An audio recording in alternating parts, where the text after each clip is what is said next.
Hello friends, welcome back to my YouTube channel. मैं हेमंत कुमार अपने YouTube channel from nothing to something में आप सभी का स्वागत करता हूं। चलिए देखते हैं कि हम अपने आज से हम जो हम लोगों ने आज हम जो अपनी लर्निंग सीरीज का पहला पार्ट बनाया था उसका दूसरा पार्ट कंटिन्यू करने वाले हैं। इसमें हम देखेंगे कि हम मार्केट में अगर हम बिल्कुल से ही बिगिनर हैं तो मार्केट में हमारे लिए क्या सही रहेगा। तो चालू करते हैं टाइम को वेस्ट ना करते हुए।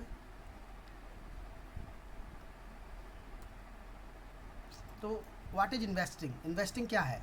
तो the investing is act of putting money in something for better results. इसका मतलब ये है कि हम अगर किसी चीज़ में हम पैसा लगाते हैं उससे बेटर रिजल्ट की उम्मीद करते हैं, चाहे पैसे की दृष्टि से हो चाहे किसी भी दृष्टि से हो, तो उसे हम इन्वेस्ट करना कहते हैं। जैसे मान लीजिए पूरी साल पढ़ाई करते हैं फिर अच्छे मार्क्स की उम्मीद लगाते हैं तो वो हमारे टाइम को इन्वेस्ट करना हुआ।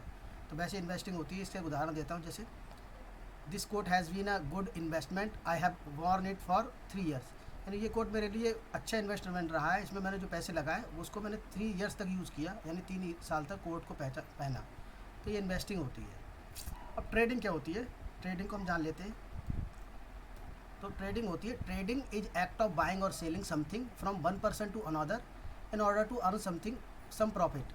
तो क्या होता है कि किसी चीज़ को किसी से ख़रीदना, किसी चीज़ को बेचना एक पर्सन से दूसरे पर्सन के द्वारा, और उसमें जो प्रॉफिट अर्न करने का जो तरीका होता है उसे हम कहते हैं ट्रेडिंग। नॉर्मली हम कोई चीज़ मार्केट से ख़रीद के लाए 10 रुपये में और हमने किसी बंदे को 15 रुपये में बेच दी, तो इसे ट्रेडिंग कहते हैं। तो ट्रेडिंग का मतलब होता है buy at low and sell at high, यानी कम पे खरीदो ज़्यादा बेच दो तो ट्रेडिंग होती है, या ज़्यादा पे बेचो पहले, उसके बाद जब कम आए तो उतने में ख़रीद लो, इसे भी ट्रेडिंग कहते हैं। क्योंकि जो प्राइस का डिफरेंस है, यानी 10 में ख़रीदा 20 में बेचा तो जो 10 रुपये बचे वो आपके बच गए, या 20 में बेचा उसके बाद 10 में ख़रीद लिया उस चीज़ को तो जो 10 रुपये बचे वो भी आपके हैं। ये ट्रेडिंग है। तो what is good for me, मेरे लिए सही क्या? बहुत से लोगों का ये होता है कि मैं नया हूँ मार्केट में, मुझे ही नहीं पता चल रहा है कि मुझे ट्रेडिंग के लिए जाना है या इन्वेस्टिंग के लिए जाना है, तो मेरे लिए नया अच्छा क्या होगा दोनों में से? तो the answer of this question contains few questions in it self. इसका मतलब है कि ये आंसर अपने आप में कुछ क्वेश्चनों को लिए हुआ है। जैसे मैं, अगर आप ये चाहते हैं कि इसका आंसर जानना है तो मैं आपसे कुछ क्वेश्चन पूछना चाहूँगा, उसके अकॉर्डिंग आप खुद पता लगा सकते हो कि मेरे लिए ट्रेडिंग या इन्वेस्टिंग में से बेटर कौन सी चीज़ है। जैसे कैपिटल या amount, how much you have, कि आपके पास कितना कैपिटल है, कि आपके पास एक स्मॉल कैपिटल है या आपके पास एक बड़ा कैपिटल है। उसके अलावा time, how much you have, अगर आप कोई डेली जॉब गोअर हो तो आपके पास मार्केट देखने के लिए कम टाइम होगा, पर अगर आप खाली हो, स्टूडेंट हो, तो आपके पास टाइम काफ़ी होगा, पर उसके अकॉर्डिंग आपके पास कैपिटल कितना होगा, क्योंकि स्टूडेंट्स के पास कैपिटल कम होता है।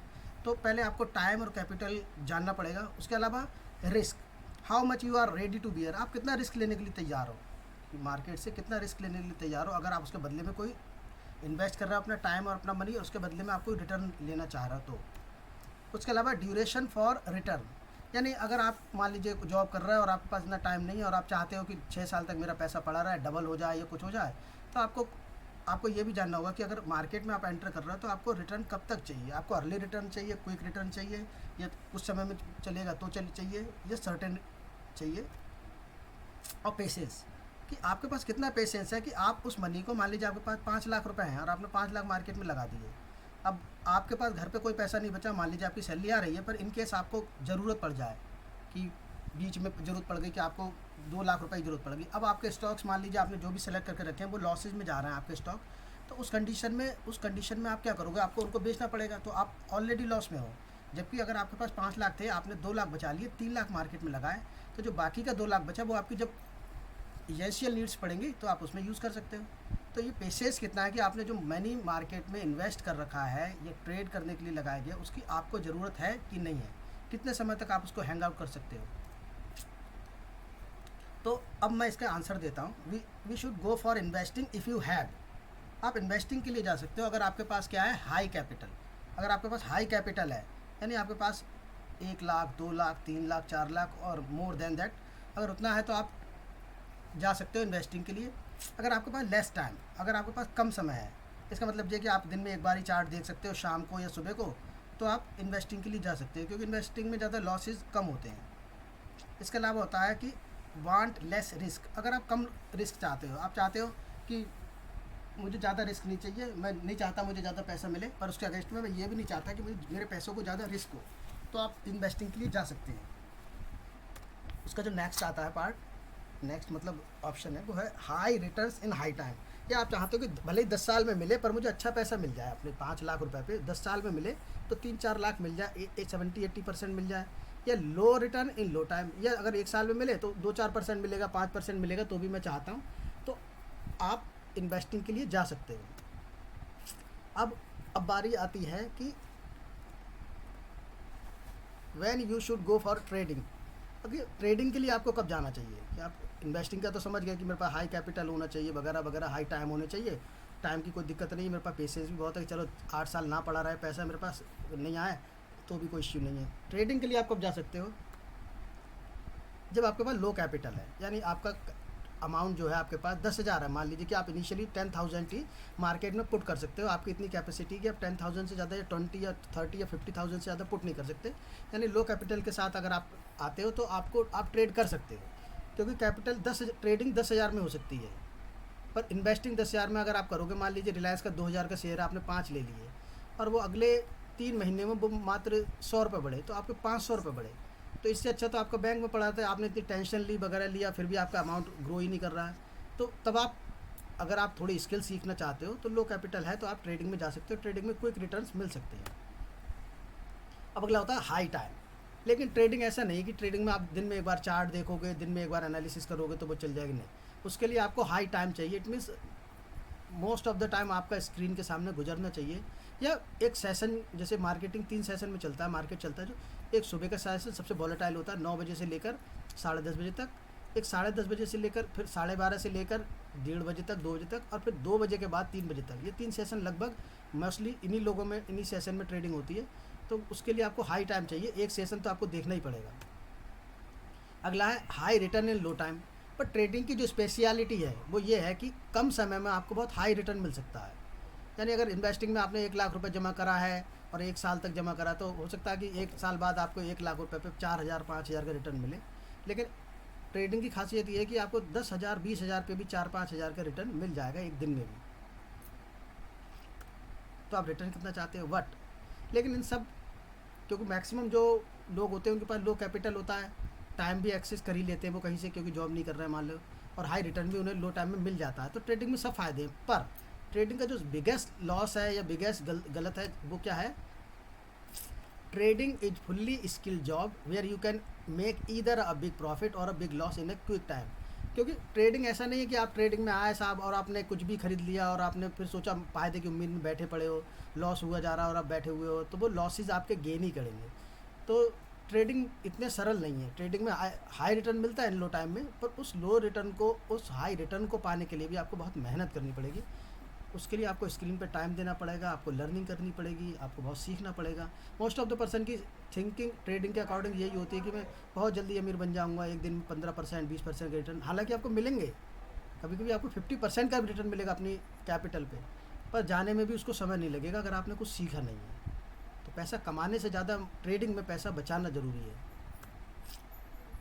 अब हमारी अगली जो स्लाइड है, तो what are the key factor you need to know if you want investing और ट्रेडिंग। हालांकि इन्वेस्टिंग हो या ट्रेडिंग हो, दोनों एक ही जैसी चीज़ें हैं। तो उसके लिए आपको कौन कौन से की फैक्टर होने चाहिए जो आपको पता होना चाहिए। सबसे पहला फंडामेंटल एनालिसिस। फंडामेंटल एनालिसिस क्या होती है? It is the method of evaluating security by attempting to measure the intrinsic value of a stock. तो मतलब कहने का मतलब ये है कि आपको, जैसे रिलायंस का शेयर है मान लीजिए 2,000 पे 2700 पे चल रहा है, तो 2700 पे अगर आपने खरीद लिया और मान लीजिए कुछ समय के लिए मार्केट डाउन ट्रेंड में आ जाता है, ट्रेंड में आ गया, आने वाले में बताऊंगा आपको, मान लीजिए मार्केट डाउन ट्रेंड में आ जाता है और 2700 से घट के 2,000 पे आ जाता है, तो आपने जिस समय 2700 पे लिया था तो कोई आपने एनालिसिस की थी कि 2700 पे मेरे को मिल रहा है तो क्या मेरे को सफिशिएंट रुपए में मिल रहा है, क्या कहीं ओवर वैल्यू तो नहीं है, ज़्यादा वैल्यू में तो नहीं खरीद रहा हूँ। तो इसी को फंडामेंटल एनालिसिस कहते हैं। ये फंडामेंटल एनालिसिस किसी भी स्टॉक की इंट्रिंसिक वैल्यू का मतलब होता है, इंट्रिंसिक मतलब होता है मूलभूत, यानी जो उसकी बेसिक प्राइस है क्या उन प्राइसों पे मिल रहा है। ये सिक्योरिटी का मतलब होता है, सिक्योरिटी का मतलब होता है जो प्रीमियम आप देते हो कोई भी स्टॉक को खरीदने के लिए, इसीलिए मैंने ब्रैकेट में प्राइस लिख रखा है। डेफिनेशन में सिक्योरिटी आता है, क्योंकि अगर आप सिक्योरिटी की अगर इसमें तो लेते हो कोई चीज़, तो फंडामेंटल एनालिसिस के जो एस्पेक्ट होते हैं वो क्या होता है? The business model. Business model मतलब कहता है कि वो जो कंपनी जो प्रोडक्ट बना रही है, यानी जिस भी प्रोडक्ट को आप रिलायंस को खरीद रहे हो या अडानी का कोई सा खरीद रहे हो या टाटा खरीद रहे हो, तो उसका बिजनेस मॉडल क्या है। अगर उसका बिजनेस मॉडल अच्छा है तो उस शेयर के चलने के यानी आपके ग्रो करने के चांसेस बहुत ज़्यादा बढ़ जाते हैं। फिर कॉम्पिटिटिव एडवांटेज क्या है? अब जैसे मान लीजिए आपने HDFC बैंक का खोला, तो इंडिया का नंबर 1 बैंक है HDFC। प्राइवेट बैंकों में भी वैसे भी नंबर 1 बैंक है, उसका निफ्टी 50 में भी और बैंक निफ्टी में भी सबसे ज़्यादा वेटेज है। तो उसका कॉम्पिटिटिव एडवांटेज ये है कि उसकी सर्विस इतनी बढ़िया है कि वो कभी मार्केट में जल्दी मात नहीं खाएगा। उसका बिजनेस मॉडल भी बढ़िया है, उसका कॉम्पिटिटिव एडवांटेज भी बढ़िया है। फिर मैनेजमेंट, अगर कोई बैंक कंटिन्यूली ग्रो कर रहा है तो उसका मतलब ये है कि उसका मैनेजमेंट बढ़िया है। बाकी उसके अलावा आता है बैलेंस शीट और डेट या प्रॉफिट, या उसका जो एनुअल प्रॉफिट क्या है एनुअली, उसमें यानी उसमें डेट कितना, उस कंपनी पे कितना बकाया है दूसरी कंपनियों का या बैंक का, या लोन क्या ले रखा है उसमें, तो ये सब डेट में आता है। ये कैश फ्लो स्टेटमेंट होता है। उसके बाद तो ये कैश फ्लो स्टेटमेंट होता है, वो मोस्टली लोगों को पढ़ना नहीं आता है, क्योंकि ये सब CA जो चार्टर्ड अकाउंट की पढ़ाई करते हैं उनको, या कॉमर्स की हाई लेवल की पढ़ाई करते हैं, उन लोगों को ज़्यादा इस बारे में ज़्यादा जानकारी होती है। तो फंडामेंटल एनालिसिस करना हमारे लिए उतना ज़्यादा सही नहीं है, क्योंकि हम लोग नहीं कर सकते, या उसके लिए हमारे लिए पूरा एक पढ़ना पड़ेगा, और हम अगर इतना ही पढ़ने में वो होते तो हम डायरेक्टली इसमें इन्वेस्टिंग क्यों कर रहे होते। तो हम उसका जो दूसरा जिसको हम उस चीज़ से पूरा कर सकते हैं वो होता है टेक्निकल एनालिसिस। क्योंकि टेक्निकल एनालिसिस में क्या होता है, पहले मैं आपको उसकी डेफिनेशन बताता हूँ। In technical analysis we use charts to identify patterns and trends that might suggest what security will do in future. मतलब टेक्निकल एनालिसिस का मतलब तो आप चार्ट देखते हो और पता लगाते हो कि फ्यूचर में क्या कर सकता है। अब आप ये सोचोगे कि किसी कंपनी की वैल्यू हमें डेट नहीं पता है, उस पर कितना ऋण है वो नहीं पता, और ये नहीं पता, फिर भी हम टेक्निकल एनालिसिस से कैसे पता लगाते हैं। तो जब इनिशियली टेक्निकल एनालिसिस मार्केट में चालू हुई थी तो उस समय बहुत से लोग यही सोचते थे कि किसी को कोई चार्ट को देख के कैसे पता लगा सकता है कि कोई चीज़ ऊपर जा सकती है नहीं जा सकती है। तो जो चार्ट होता है वो बायर्स और सेलर्स का एक कॉम्बिनेशन होता है, और वही फंडामेंटल एनालिसिस को रिप्रेजेंट करता है जो वहाँ होता है। जैसे आप सोचिए टाटा की गाड़ियाँ हैं मार्केट में, चाहे टाटा की गाड़ियाँ हैं या महिंद्रा की गाड़ियाँ हैं, तो इनका कभी मार्केट डाउन नहीं आने वाला, क्योंकि एक तो स्वदेशी हैं, दूसरा इनके ब्रांड इंडियन रोड्स के लिए बहुत बढ़िया है। अगर आपने फरारी खरीद ली है तो फरारी आप इंडियन रोड्स पे चला ही नहीं सकते, तो उसको आप ये सोच नहीं सकते कि आप इंडियन रोड पे अच्छे से चलाओगे, तो आप टाटा की ही गाड़ी लेकर लोकल में चलाओगे या महिंद्रा की गाड़ी लोगे। तो कहने का मतलब ये है कि जो उसका मैनेजमेंट, उसकी वैल्यू आपको सब पता है कि रतन टाटा इतना बढ़िया इंसान है, या रिलायंस का फ्यूचर इंडिया में क्या है, ये आपको मालूम है। तो वही जो मालूम है आपको, वही टेक्निकल एनालिसिस में चार्ट पे दिखाई देता है। क्योंकि अगर वहाँ कंपनी ग्रो कर रही है तो टेक्निकल एनालिसिस में उसके पैसे बढ़ रहे हैं। तो रिलायंस जब आप 2700 पे लोगे और रिलायंस 2000 पे आ जाएगा, तब अगर आपकी एनालिसिस होगी तो आपको ये डर नहीं लगेगा कि कल भविष्य में जो कहीं 0 पे तो ना आ जाए या 1000 पे तो ना आ जाए, क्योंकि उसका अपना गिरने का एक लिमिट होगी कि इससे ज़्यादा हमारा स्टॉक नहीं गिरेगा। तो इसी को हम टेक्निकल एनालिसिस कहते हैं। अब इसके हम एस्पेक्ट के बारे में जान लेते हैं। तो aspect of technical analysis, reading of a chart need few information age. तो जो चार्ट को पढ़ने के लिए भी हमें कुछ इन्फॉर्मेशन की ज़रूरत पड़ती है, क्योंकि ऐसा तो नहीं है कि हम चार्ट में हिंदी में लिखा हुआ है कि मैं ऊपर जा रहा हूँ, मैं नीचे जा रहा हूँ, तो उसको आपको कुछ चीज़ों की पढ़ने की, एनालिसिस की ज़रूरत पड़ेगी। पढ़ने की आपको आना चाहिए चार्ट्स कैसे बनता है और उसके पैटर्न्स क्या क्या होते हैं। पैटर्न्स जो होते हैं उन्हीं को प्राइस एक्शन कहते हैं। प्राइस एक्शन ये वर्ड की इस शेयर मार्केट में इतनी ज़्यादा वैल्यू है, इससे ज़्यादा इंपॉर्टेंट वर्ड पूरी शेयर मार्केट में कोई नहीं है जिसे कहते हैं प्राइस एक्शन। हालांकि पैटर्न्स और प्राइस एक्शन अलग अलग होता है, पर प्राइस एक्शन ही जो बनता है उसी को पैटर्न्स कहते हैं। पैटर्न्स प्राइस एक्शन नहीं होता, पर price action is a kind of pattern, you can say. अब अगला देखते हैं, प्राइस ट्रेंड्स। ट्रेंड्स बहुत इंपॉर्टेंट है। ट्रेंड का मतलब कि बहुत से लोग बात करते हैं आपस में, आपने सुना होगा कि मार्केट अप ट्रेंड में है, इसका मतलब मार्केट कंटिन्यूअस अप जा रहा है, थोड़ा बहुत नीचे आता है पर उससे ज़्यादा ऊपर चला जाता है, फिर थोड़ा बहुत नीचे आता है फिर ऊपर चला जाता है, इसे ट्रेंड्स कहते हैं। ये डाउन ट्रेंड में है तो मार्केट डाउन ट्रेंड में है, तो इसका मतलब मोस्ट ऑफ द शेयर जो मार्केट में चल रहे होंगे वो डाउन ट्रेंड में चल रहे होंगे। तो उसके बाद मतलब वॉल्यूम एंड मोमेंटम। अब मान लीजिए आपने रिलायंस का शेयर खरीदा और खरीद लिया, मान लो 2700 रुपये में आपने खरीद लिया, वो 2900 का चला गया। आपकी एनालिसिस सही थी, आपने जो भी टेक्निकल या फंडामेंटल करी थी वो एनालिसिस सही थी, और वो 2700 पे चला गया। तो वो 2700 पे चला गया तो आपको ये देखना पड़ेगा कि 2700 रुपये पर भी क्या उसको उतना ही वॉल्यूम मिल रहा है कि मार्केट में वो और 2700 से 3000 पे जाए, और उसका मोमेंटम क्या है। मान लीजिए एक साल में 2700 से 2800 पे चला गया, ये जाता है एक साल बाद, तो वो एक साल आपके लिए बेकार ही है। अगर आप ऐसे स्टॉक में, किसी में, रिलायंस की बात नहीं कर रहा, अगर आप किसी ऐसे स्टॉक में पैसे लगा रहा तो एक साल में बढ़ तो रहा है पर आपको केवल 2% मिला, और दूसरे कई स्टॉक ऐसे हैं जो 5-5%, 8-8, 10-10%, 20-20% दे रहे हैं। तो आपको वॉल्यूम के साथ साथ में मोमेंटम भी चेक करना पड़ेगा कि मैंने जो स्टॉक ले रखा है उसका मोमेंटम क्या है, कि वो कंटिन्यू अगर बढ़े, मान लीजिए 2000 का स्टॉक और एक दिन में 5% बढ़ा, तो वो 5% क्या सफिशियंट है उस स्टॉक के मार्केट एनालिसिस के हिसाब से। फिर आता है सपोर्ट एंड रेजिस्टेंस। अगर आप कोई भी चार्ट देखते हो तो सपोर्ट और रेजिस्टेंस वो जोन होते हैं जहाँ पर सेलर और बायर बैठे रहते हैं। मैंने आपको बताया share market is nothing but the combination of a buyer and seller. तो जो उन लोगों की जो सोच होती है, तो जो सपोर्ट पे बैठे रहते हैं वो लोग बैठे रहते हैं बायर। जैसे मान लीजिए आपने 2700 पे खरीदने की प्लानिंग बनाई रिलायंस को, पर आपकी एनालिसिस ये कह रही है कि यार अभी भले ही रिलायंस 2700 पे चल रहा है पर ये 2400 तक आएगा, तो आपको 2700 पे नहीं खरीदना है, आपको अपना पैसा कहीं और इंगेज कर देना है, अपने पास होल्ड रखना है। जब वो 2400 पे आएगा तभी आपको खरीदना है। तो इसे कहते हैं सपोर्ट, क्योंकि वहाँ पर बायर बैठे रहते हैं। जैसी बायर 2400 पे प्राइस आता है वो खरीद लेते हैं और वो 2700 तक पहुँचा देते हैं। ऐसी रजिस्टेंस यानी 2700 पे सेलर बैठे रहते हैं, क्योंकि वो आपकी एनालिसिस थी, तो वहाँ से मार्केट दोबारा 2400 आ सकता है। तो आपने 2400 पे खरीदा होगा तो आपने 2700 पे बेच सकते हैं या 2600 पे बेच दिया तो आपको 200 रुपये मिल गए। लेकिन अगर आपने खरीदा ही 2700 पे और वो लौट के 2400 पे आया, तो पहले तो आपको नीचे आने वाले समय में आपको अपने स्टॉक को होल्ड रखना पड़ेगा लॉस में, फिर वो दोबारा 2700 तक जाएगा, तो आपको बहुत टाइम वेस्ट होगा। तो इसलिए आपको अगर चार्ट प्राइस एक्शन समझ में आने लगा तो आप गलत जगह पे बाई नहीं करोगे। हालांकि इन्वेस्टिंग में आपका लॉस नहीं होगा, लेकिन फिर भी आपका पैसा सेफ रहेगा। फिर आते हैं इंडिकेटर्स। बाज़ार में कई तरह के इंडिकेटर होते हैं जो आपको प्राइस ट्रेंड्स बताते हैं, कि ट्रेंड भी बताते हैं, तो और बताते हैं कि कहाँ सपोर्ट है, कहाँ रेजिस्टेंस है, किस समय आपको बाई करना चाहिए, किस समय आपको सेल करना चाहिए। तो ये इंडिकेटर होते हैं। हालांकि इंडिकेटर उतने ज़्यादा मतलब भरोसेमंद नहीं होते हैं, पर फिर भी इंट्राडे के लिए इंडिकेटर, कई सारे इंडिकेटर है जो अच्छा वर्क करते हैं अगर आपने उनमें थोड़े दिन आपने उन पर काम किया है। तो firstly we will discuss about investing in stocks. तो हम स्टॉक्स में अगर चलिए, अब आप कहते हैं कि मुझे मेरे लिए कैपिटल मेरे पास ज़्यादा सफिशिएंट टाइम भी मेरे पास नहीं है इतना ज़्यादा, और मुझे नहीं चाहिए ज़्यादा रिटर्न, तो आप इन्वेस्ट कर सकते हो स्टॉक्स के लिए। तो इन्वेस्टमेंट दो तरीके का होता है। एक तो लॉन्ग टर्म इन्वेस्टमेंट होता है फॉर ईयर्स। आपने 50,000 1 लाख के खरीद लिए और आपने डाल दिया कि मेरे को ज़रूरत ही नहीं, मेरी सैलरी काफ़ी सफिशिएंट है मेरे लिए, मुझे नहीं चाहिए ज़्यादा पैसा, ना ज़्यादा समय भी मेरे पास नहीं है, तो आप ईयर्स में डाल सकते हो। लॉन्ग टर्म इन्वेस्टमेंट कहते हैं, डिलीवरी पे लेना कहते हैं इसे। या शॉर्ट टर्म इन्वेस्टमेंट कहते हैं, इसे कहते हैं स्विंग ट्रेडिंग। स्विंग ट्रेडिंग आजकल नया चला है, आजकल मतलब कई सालों से नया चला है। ये क्या होता है कि कोई स्टॉक को ये फाइंड आउट करना होता है कि कब ये अच्छा मोमेंटम देगा। अगर वो स्टॉक उस समय में अच्छा मोमेंटम देता है तो इंसान अपना प्रॉफिट लेता है, प्रॉफिट लेके निकल जाता है। अगर लॉस मिलता है तो लॉस बुक करके निकल जाता है। वो इससे ये नहीं मतलब है कि अगले 6 साल में कहाँ जाएगा, नहीं, उसे खाली इससे मतलब है अगले 2 हफ्ते में कहाँ जाएगा, अगले 6 दिन में कहाँ जाएगा। उन 6 दिन में प्रॉफिट या लॉस लिया और अपना निकल गए, अपना पैसा दूसरी जगह इन्वेस्ट कर दिया। तो ये स्विंग ट्रेडिंग बहुत ही इंपॉर्टेंट है, ये आजकल के हिसाब से बहुत सही है। अगर आपके पास बहुत ज़्यादा बड़ा कैपिटल नहीं है, छोटे कैपिटल से भी ट्रेड कर रहे हो, तो जल्दी जल्दी इन्वेस्ट करके निकाल सकते हो आप, थोड़ा पैसा एक रेगुलर रिटर्न जनरेट कर सकते हो आप अपने लिए। फिर आती है अब ट्रेडिंग की बात आती है। तो ट्रेडिंग 3 तरीके से ट्रेडिंग कर सकते हो। आप स्टॉक्स में ट्रेडिंग कर सकते हो, आप करेंसी या कमोडिटी में कर सकते हो, आप फ्यूचर एंड ऑप्शन कर सकते हो। फ्यूचर एंड ऑप्शन ये सबसे ज़्यादा टिपिकल होता है।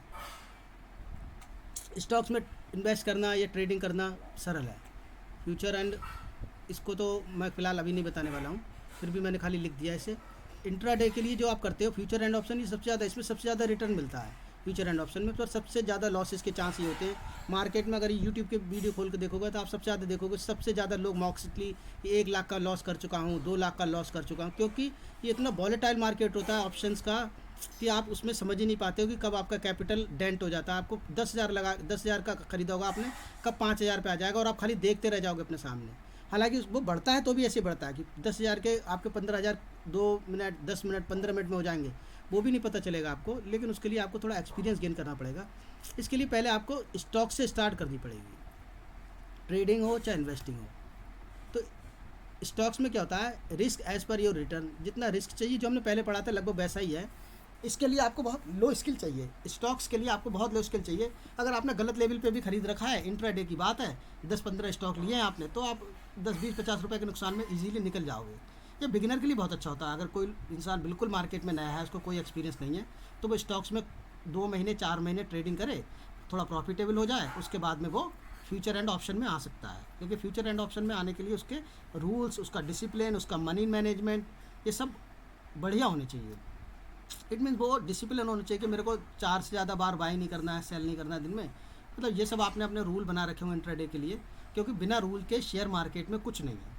अब सोचिए आपने कोई चीज़ 3,000 रुपये पे बाई करी है, आपने सोचा था मैं उसे 2,800 रुपये पे निकाल दूंगा और प्रॉफिट हुआ तो मैं उसे 3,300 रुपये पे निकाल दूंगा, यानी 300 रुपये का प्रॉफिट लूँगा और 200 रुपये का लॉस लूँगा तब निकाल दूंगा। अब वो ऊपर गया 3200 पे, 3300 पे नहीं गया, वो 3200 पे गया, आपको 200 रुपये का प्रॉफिट दिखा रहा था, फिर वो नीचे आने लगा, नीचे आके आपके बाइंग प्राइस पे आया। तो इस कंडीशन में मैं बताता हूँ, इस कंडीशन में आपने गलती कर दी। क्यों? जब वो 200 रुपये गया था, आपका टारगेट 300 रुपये था, तो कोई बात नहीं, आपने जो नीचे से 200 रुपये जो आपका एसएल था वो 200 रुपये ऊपर शिफ्ट हो जाना चाहिए था। इट मीन्स कि अगर वो स्टॉक 200 रुपये, यानी अगर वो स्टॉक 3100 रुपये पे आएगा तो मैं उसे निकाल दूंगा। तो स्टॉक 3100 रुपये पे आता, आपने उसको निकाल दिया था, तो जब आपको 100 रुपये का प्रॉफिट मिलता है, फिर वो नीचे चला जाता, कोई दिक्कत नहीं, मैं दोबारा ले लूँगा। पर मैं जो मुझे एक बार प्रॉफिट हो गया वो 100% मैं अपने पास से जाने नहीं दूंगा। तो ये आपका रूल हुआ। अब आपने 3300 पे 3200 पे निकाला नहीं और वो 2800 पे आ गया, अब आपने फिर नहीं निकाला, आपने कहा एक बार मिल जाए दोबारा पैसा, मेरा पैसा दोबारा हो जाए तो मैं निकाल दूंगा, फिर वो पता चला 2700 2600 पे आया। अब आप अफसोस कर रहे हो कि मैंने 2800 पे जब मेरा रूल बनाया था तो मैंने क्यों नहीं निकाला। तो मार्केट इसी तरीके से दोस्तों काम करता है, आपको अपने स्ट्रिक्ट रूल बनाने पड़ेंगे और उससे ज़्यादा स्ट्रिक्टली उनको फॉलो करना पड़ेगा। अब आ जाते हैं stock and option, future and option के पे। तो फ्यूचर एंड ऑप्शन में क्या होता है, स्टॉक के ऑप्शन होते हैं, इट मीन जो आपने स्टॉक खरीदे हैं इनके भी ऑप्शन होते हैं, और निफ्टी बैंक निफ्टी के भी ऑप्शन होते हैं। ऑप्शन मैं बताऊंगा आने वाले चैप्टर्स में आपको। और बहुत थोड़ा ऑप्शन में ट्रेडिंग जो लोग करते हैं उनको पता होगा कि ऑप्शन में ट्रेडिंग करना कितना अच्छा भी होता है प्रॉफिट की दृष्टि से और कितना नुकसानदायक भी होता है कैपिटल की दृष्टि से। अगर आपके कोई रूल्स नहीं है, अगर आप नियमों को फॉलो नहीं करते तो आपके कैपिटल पे, आपका capital within a day, within a week आधा हो जाएगा और कभी कभी तो पूरा जीरो हो जाएगा, आपको पता भी नहीं चलेगा, आप देखते रहोगे सामने से, क्योंकि आपने कोई रूल्स ही नहीं बनाए हैं। तो रूल्स को बनाने के लिए आपको पहले स्टॉक्स में ट्रेड करना ज़्यादा बेटर रहेगा। अगर आप वहाँ ट्रेड करके आते हो तो आपके पास एक एज रहेगा हमेशा कि हाँ भाई मैं यहाँ पर स्टॉक्स में सक्सेसफुल हूँ, तो अब मैं ऑप्शन में आ रहा हूँ तो मेरे पास रूल है, मुझे मालूम है कि मैं लॉस में निकलना है तो निकलना है, प्रॉफिट लेना है तो मतलब लेना है कि मेरा प्रॉफिट नहीं आ जाएगा। मैं अपने रूल को अपने हिसाब से थोड़ा बहुत आगे पीछे भी कर सकता हूँ, ठीक है। इसका फ़ायदा क्या होता है, इसमें हाई रिस्क होता है, हाई रिटर्न होता है, यानी आप जितना ज़्यादा, क्योंकि आपका रिस्क हाई है फ्यूचर में और ऑप्शन में, तो आपका रिटर्न भी हाई होता है। ओनली फॉर एक्सपीरियंस ट्रेडर, जिनको थोड़ा एक्सपीरियंस है तो आप इधर एक्सपीरियंस गेन कर सकते हो और यहाँ के ट्रेड कर सकते हो। नीडेड हाई स्किल्स, तो हाई स्किल चाहिए, इसके लिए आपको आपके डिसीजन क्विक होने चाहिए कि मेरे को ख़रीदना है या नहीं ख़रीदना है, मेरे को सेल करना है या नहीं करना है। इट मीन्स ऑप्शंस में आपको इतना टाइम नहीं मिलता है, कभी कभी जब तक आप सोचोगे ना तब तक उस चीज़ के प्राइस 40 रुपये 30 रुपये ऊपर चले जाएंगे। अब स्टॉक्स में ऐसा नहीं होता, स्टॉक में एक आध दिन कभी ऐसा होगा तो होगा, वरना मैक्सिमम नहीं होता। लेकिन ऑप्शन में ऐसा होता है 40 रुपये ऊपर चले गए और एक सिंगल लॉट पे आप होल्ड कर रहे हो तो 25 गुणा 40 यानी 1000 रुपये आपका स्टॉक ऊपर चला गया। मान लीजिए आप 10,000 की कैपिटल से कर रहे हो, 1000 रुपये ऊपर चला गया, इसका मतलब 10% आपने विद इन ए मिनट कमा लिए। और मान लीजिए यही 10% नीचे आ गया और आप वेट कर रहे हो, वही 20% नीचे आ गया, यानी 2000 खोल दिए, यानी 20% का एक दिन में नुकसान। तो जो बैंक 4% का रिटर्न एक साल में देते हैं वो आपको उसका 5 गुना रिटर्न लॉस आपको 1 मिनट 15 मिनट 10 मिनट में हो सकता है। तो इसलिए फ्यूचर एंड ऑप्शन में ट्रेड करने के लिए आपको थोड़ा एक्सपीरियंस होना पड़ेगा या थोड़ा सीखना पड़ेगा, या अपने ऊपर काम ज़्यादा करना पड़ेगा। इसमें इतना ज़्यादा काम करने की जरूरत नहीं है, आप थोड़ा सिंपली चार्ट एनालिसिस सीख जाओ तो स्टॉक्स में ट्रेड कर सकते हैं।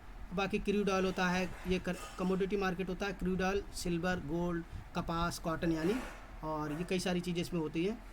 ONGC यानी नेचुरल गैस भी होती है इसमें, कमोडिटीज़ में आती है। करेंसी में आता है डॉलर, येन वगैरह, ये सब आता है। तो अब हम आगे से अपना कैंडल स्टिक पैटर्न वगैरह वगैरह अगले चैप्टर से शुरू करेंगे। आज के लिए फ़िलहाल इतना ही। तो आप देखिए आपके लिए क्या बेटर है, ट्रेडिंग या इंट्रेडिंग या इन्वेस्टिंग, और जो भी आपको बेटर लगे आप उसके अकॉर्डिंग ट्रेड कर सकते हैं। और वीडियो के अंत में मैं उन सभी लोगों का धन्यवाद करना चाहता हूँ जिन्होंने इसको देखा वीडियो को, और जिन लोग इस चैनल को सब्सक्राइब किया। और आने वाले वीडियो में हम इस चीज़ को डीपली डिस्कस करेंगे कि हमें ट्रेडिंग के लिए जाना चाहिए अगर हमारे पास लो कैपिटल है, तो हम किस ऐसी एनालिसिस के साथ जाएं या ऐसे कॉन्फिडेंस के साथ जाएं जिसमें हमें लॉसेस के चांसेस बहुत कम रहें। ठीक है दोस्तों, बाय।